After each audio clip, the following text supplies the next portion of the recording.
महाराज भरद्वाज जी ने हाथ जोड़ करके प्रार्थना करने लगे। बाबा ने वर्णन किया है, जागो बल्क मुनि परम विवेकी, जागो बल्क मुनि परम विवेकी,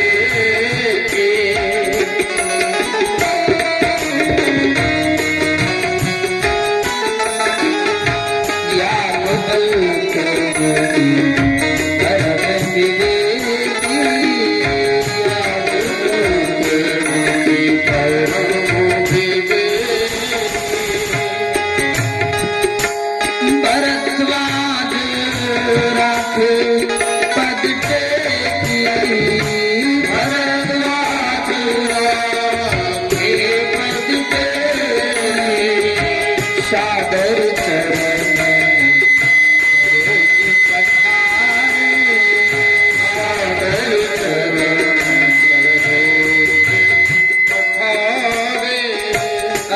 पुनीत आसन बैठा रे, पुनीत आसन बैठा रे।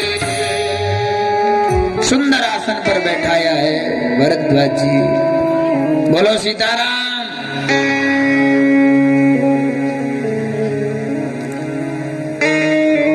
भरद्वाज जी ने याज्ञवल्क्य जी के चरणों को पकड़ लिया। माघ का महीना है।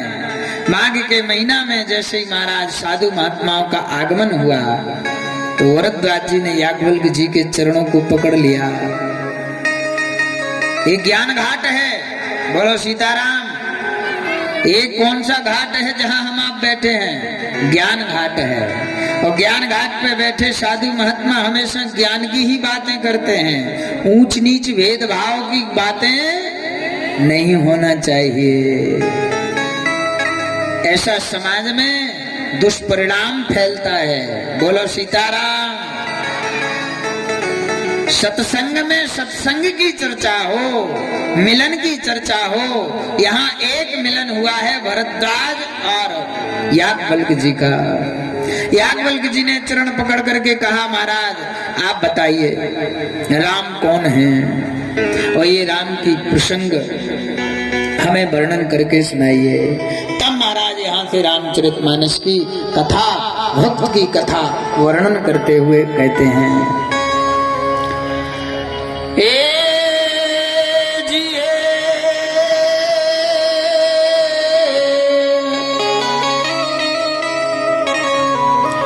एक बार त्रेता जुग माही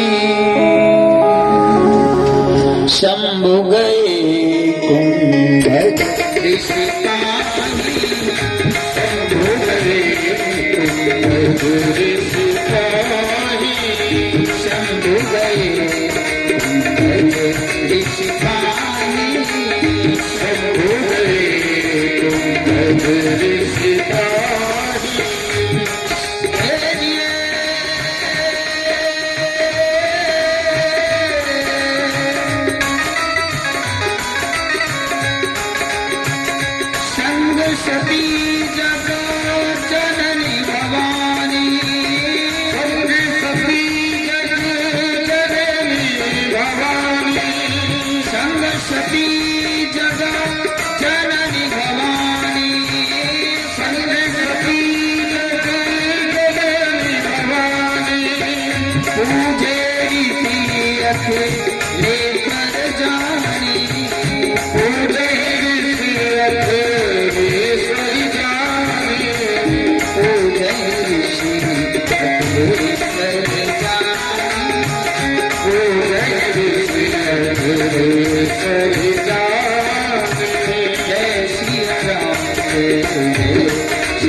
त्रेता युग की चर्चा है।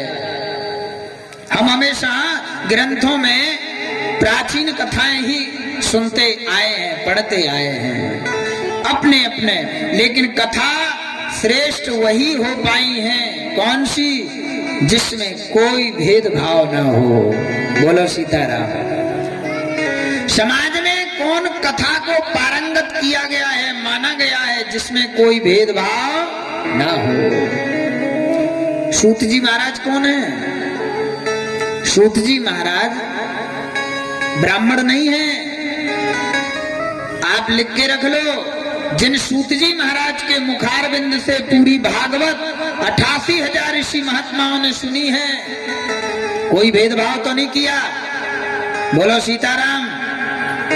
बड़े बड़े साधु महात्माओं ने, उन 88,000 ऋषि महात्माओं में बड़े बड़े साधु ब्राह्मण भी थे, उन्होंने बैठ करके सूत जी महाराज को बैठाल करके कथा श्रवण करी।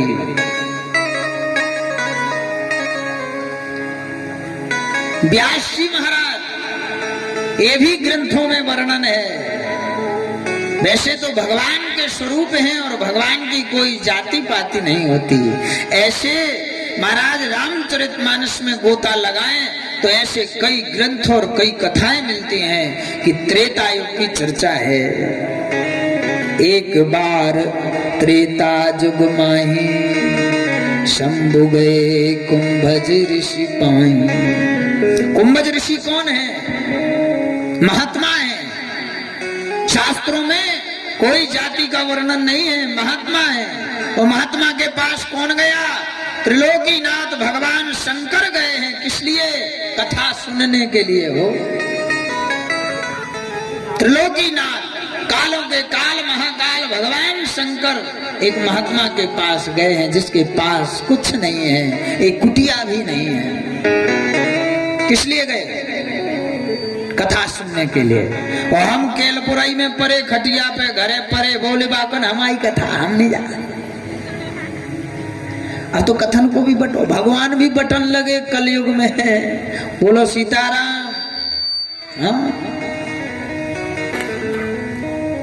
ऐसा ग्रंथों में वर्णन मिलता है कि आज से करीब 500-700 साल पहले कोई भगवान में भेद नहीं था। जिस समय संकल्प बोला जाता है, कोई ब्राह्मण बोलता है विष्णु, या कोई भी बोलता है भक्त कि विष्णु श्रीमद् भगवते महापुरुषस्य विष्णुराज्ञा प्रवर्तमानस्य अद्य श्री ब्राह्मणोहिनी द्वितीया परार्धे श्री श्वेत वाराह कल्पे। ये कौन सा कल्प? श्री श्वेत वाराह कल्पे। ये कौन से मनु हैं? अभी जो समय चल रहा है, बोले वैवस्वत मन मनु है, आज भी हैं। वैवस्वत मन मंतरे, ये कौन सा युग है?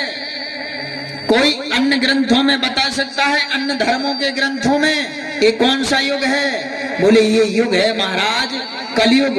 लेकिन कलयुग तो है, कितने युग निकल गए, कितने युग और आएंगे, ये कोई बता सकता है अपनी पोथी में? ये हमारे सनातन धर्म के ग्रंथ बताते हैं। हमारा सनातन धर्म बताता है कि आज से इतने दिन बाद, 6 महीने बाद गान पढ़ना है, और वो पढ़ता है। कौन बताता है? हमारा सत्य सनातन धर्म के ग्रंथ बताते हैं, और वो होता है। हमारा पत्र, हमारे पंचांग, हमारे शास्त्र, आपके ग्रंथ, आपके भगवान, आपकी मूर्तियां जब भाव में आते हैं तो वो रोग बताते हैं, आपकी बाधा बता देते हैं। इतने से और प्रमाण क्या चाहिए शास्त्रों से? इतने बच के इतने मिनट पे सूर्य डूबेगा, ये पहले से वेद पुराणों में, पत्रा में, पंचांग में लिख के रख दिया। इससे बड़ा और प्रमाण क्या चाहिए? उतने ही बजे दिन डूबता है, जिसका प्रमाण 50 साल पहले विद्वानों ने लिख के रख दिया। एक पंचांग आता है 50 साल, 50 साल आगे की, 50 साल पीछे की बातें लिखी है उसमें। बोलो सीताराम। ऐसी रामचरितमानस कहती है, एक बार त्रेता युग माही, शंभु गए कुंभज ऋषि पाई। यदि भगवान यहाँ ऊंच नीच देखते कि हम भगवान होके और धरती के उस साधारण से बाबा के पास कथा सुनने जाए, बोले नहीं जाएंगे, हटाओ, ऐसे बाबा आबा हम नहीं जात कथा सुन ले। बोलो सीताराम। तो बाबा की कोई कीमत नहीं है, कीमत तो कथा की है। पनवेश्वरी हरो जहां तक आवाज जा रही है तुम्हारी जय हो जा, इते से नहीं घूटन से कहो सो घुटी से ला ले ले, तुम्हारी जय हो जा। जहां मिले जिते मिले जैसी मिले सत्संग मिले, चाहे करिया आदमी दे रहा हो, चाहे गोरो दे रहा हो, चाहे हल्को दे रहा हो, चाहे बड़ो दे रहा हो, चाहे कोनो बिरादरी को केबे में कोनो बिरादरी को दे रहा हो। जैसे वाल्मीकि जी ने इतनी बड़ा ग्रंथ लिख दिया, वाल्मीकि आदि कवि वाल्मीकि, जिनका कोई आदि अंत का पता नहीं है। वाल्मीकि जी ने जब राम जी का जन्म नहीं हुआ, वाल्मीकि जी ने उससे पहले रामचरितमानस लिख दी, और हमारे आपके जैसे साधु बड़े बड़े ग्रंथ उनको पढ़ रहे हैं। इससे बड़ा और प्रमाण क्या चाहिए। सूत जी महाराज हैं, जो वो भी कोई बड़ी जाति सूत्र हैं, उनको कहा है, उनकी कथा हम आप सुन रहे हैं। इससे बड़ा और प्रमाण क्या चाहिए। रामचरितमानस में चलिए, भगवान शंकर की रास्ता पे चलिए। भगवान शंकर कहते हैं क्या, चाहे कोई भी हो, ये सुलभ और ये सत्संग की प्राप्ति की गंगा सिर्फ धरती पे मिलती है और कहीं नहीं। भागवत कहती है, भागवत में हम आप कथा श्रवण करते हैं, कौन सी, भाग्योदयेन बहुजन्म समर्जितेन सत्संगमं च लभते पुरुषो यदा वै अज्ञान हेतु कृत मोह मदांधकार नाशं विदाय हि तदो दयते विवेकः। आपको जो ज्ञान विवेकता दे दे, आप अवगुणों को दूर कर दें अपने जीवन से, अपने आप आपकी समाज में प्रतिष्ठा बढ़नी शुरू हो जाएगी। बोलो सीताराम। सारे अवगुणों को त्याग दीजिए। एक महात्मा थे, बहुत अच्छी कथा है। ओ महात्मा बड़े सीधे सच्चे थे, और महात्मा जैसे चले जा रहे थे रास्ता में, तो एक व्यक्ति ने लेकर एक पत्थर मारा महात्मा के कमंडल में। चले जा रहे थे कमंडल लेकर के, वो एक व्यक्ति ने बड़ा मूड़ी था बेटा, वो उठा के कंकड़ कमंडल में मारा, और कमंडल में पत्थर लगा। महात्मा ने कुछ नहीं कहा, महात्मा चले गए। भगवान तेरा भला करे। एक दरवाजे में पहुंचे, वो दरवाजे में पहुंचे से बोले भिक्षाम देही, माता भिक्षाम देही। ओते ठनी थी सास और बहू की, दैत तेरे की खूब मड़ाई पे चल रही थी, अच्छी चल रही थी सास बहू की। और महात्मा वही समय टबके आए, बोले भिक्षाम देही। और ते भिक्षाम देही दिखा रहो। तो सास लेती महाराज हाथ में ऐसी कसेड़ी, और बहू लेती 12। अब आप चरित्र तो आंख नहीं में झूल गए कि कैसो का हो रहा हुई है। दो सास बार है, दो बहू बार है, हम जेऊ दे। और संत महात्मा डोली लेके कह रहे भिक्षाम दे, भिक्षाम दे। ससुर साहब बैठे हैं, सब पकड़े। अब जे कौन बोल सकत, बहुता ही बोल सो घा भाई खा ले, तो घा भाई की कब सो तो ससुर सब मुंह पकड़े बैठे। दो महात्मा ताई हेर रहे, ई बाबा में लुगल लगे जोला नहीं भाग रहा, जो तई भिक्षाम कर लो। अरे जो भग जावे तो अब वो और ना बढ़ जाए, वो टंटो बिद जाए। अब एक आध 12 बहू आके बाबा में धैन दे तो आप के जे आई जा श्रीमती जी सो कसेड़ी माए दे, सुन की भिक्षाम दे ही कड़ी जाओ। महाराज वो बाबा जी बैठे बैठे खड़े खड़े देख रहे हैं, बोले इस घर का कलंक, ये कलह यदि हमने दूर नहीं किया तो हमारे दरवाजे पे आने का क्या महत्व है। महात्मा वो है जो आपके घर का कलह दूर कर दे। महात्मा वो है जो आपके घर में झगड़ा हो रहा है उसको दूर कर दे। महात्मा वो है। लेकिन महात्मा ने कहा कि होगा तो कैसे होगा, कोई एंट्री ले, 2 में से एक ही एंट्री ले हमारे पास तो हो सकता है। अब दोनों मड़ाए पे महात्मा ने कहा मैया भिक्षाम देही। बहू ने देखो, बोले भिक्षाम देही, भिक्षाम देही।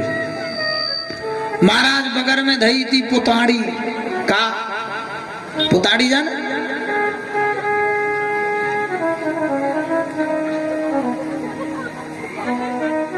जे हंस रहे बहुत भैया। अब ऐसे तो हमारी कथा में तनक बहुत होता ही है, 2-3 घंटा से नहीं, बहुत तनक तो हो वो जरूरी है ना। चुटकुला बगल में धई थी पुताड़ी, पुताड़ी जो उनसे चौका लगा हुआ, छुई भरी थी उन्हें। सो सास को कछू ना आई, आओ देखो न ताओ, और कसेड़ी तो होता ही छोड़ी, पुताड़ी के पैसे पोता उठाओ, और गदबद देती आई महात्मा के मुंह में जो मारो तो में लुगल लगे। 1 घंटा से लगो भिक्षाम दे ही भिक्षाम दे, ले ले ले जो है भिक्षाम दे, आ गए तो भिक्षाम दे। आप विचार करिए, ये महात्मा है, इस घर का कलंक किस बात पे था? इस घर का कलंक किस बात पे था कि उस बहू के विवाह को 15 साल हो गई थी, उस बहू ने कोई बालक को जन्म, ना बेटी थी ना बेटा था। बात इस पे झगड़ा हो रहा था। महात्मा में जैसे ही पोता घला, क्या घला? पोता घला, सास के मुंह से निकल गया कि घर में तो पोता नहीं, घर में तो नाती नता कछु होत नहीं है, ई लुगा के लगन है वो भिक्षाम चाने, भिक्षाम चाने। तुम्हारी भिक्षा दायदा से कछु नहीं होत, घर में मोड़ी मोड़ाला तो है नहीं है। महात्मा को बात मिल गई, बोले आज तू हमारे तरफ बढ़ी, तू हमारे तरफ बढ़ी। तो महात्मा ने कहा तू देगी या ना देगी, तूने कुछ तो दिया, जो तेरे घर में है वो तो तेने दिया। अरे जा, तूने मैया हमें पोता दिया, भगवान तुझे भी पोता देगा, जा, आशीर्वाद है। बस क्या था, लग गया आशीर्वाद। अब आप ये विचार करिए, महाराज 1 वर्ष नहीं बीती, उस बहू के गर्भ धारण हो गया और 9वें महीने में सुंदर बेटे का जन्म हुआ। बोल भक्तवत्सल भगवान की। ऐसी है कथा और ऐसे होते हैं महात्माओं के आरसी वचन। लेकिन वहां तक खबर तो पहुंचे,